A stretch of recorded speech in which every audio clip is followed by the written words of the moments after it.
ഇന്ന് ഞങ്ങൾക്ക് കോളേജിൽ ടീച്ചേഴ്സ് ഒന്നും ഇല്ലാത്തൊരു ഡേ ആയിരുന്നു. പ്രാക്ടിക്കൽസ് ഒക്കെ ചെയ്യാനുള്ളത് കൊണ്ട് ഞങ്ങൾ ഇന്ന് പോയിട്ടുണ്ടായിരുന്നു. പക്ഷെ ഇന്ന് അവിടെ ഒരു ബ്ലഡ് ഡൊണേഷൻ ക്യാമ്പൊക്കെ ഉണ്ടായിരുന്നു. അതിൽ പാർട്ടിസിപ്പേറ്റ് ചെയ്യാൻ വേണ്ടി ആദ്യം തന്നെ ഞങ്ങൾ എല്ലാവരും പോയായിരുന്നു. അപ്പം നമ്മുടെ ഡീറ്റെയിൽസും കാര്യങ്ങളൊക്കെ ആദ്യം തന്നെ ഫില്ല് ചെയ്ത് കൊടുത്തായിരുന്നു. പക്ഷെ നമ്മുടെ ഹെൽത്ത് കണ്ടീഷൻസ് ഒക്കെ ഒന്ന് ചെക്ക് ചെയ്തപ്പോൾ എല്ലാവരും നോർമൽ റേഞ്ചിന് ഔട്ടായിരുന്നു. ഞങ്ങളുടെ ക്ലാസ്സിൽ നിന്ന് ഒരാൾക്ക് മാത്രമാണ് ബ്ലഡ് ഡൊണേറ്റ് ചെയ്യാൻ പറ്റിയത്. അടുത്ത പ്രാവശ്യം എല്ലാം സെറ്റാക്കാം എന്നുള്ള ഉദ്ദേശത്തോടെ ഞങ്ങൾ നേരെ പ്രാക്ടിക്കൽസ് ചെയ്യാനാണ് കയറിയത്.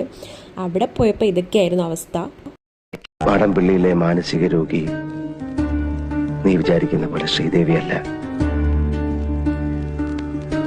ആ രോഗി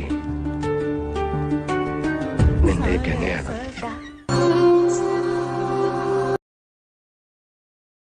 ഒന്നുമില്ല, കുട്ടിക്ക് ഒന്നുമില്ല.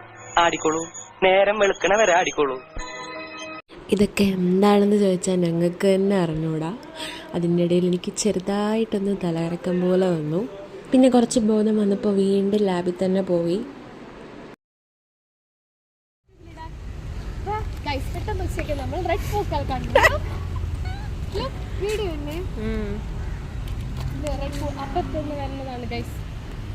ഒന്നും കൂടെ പറ.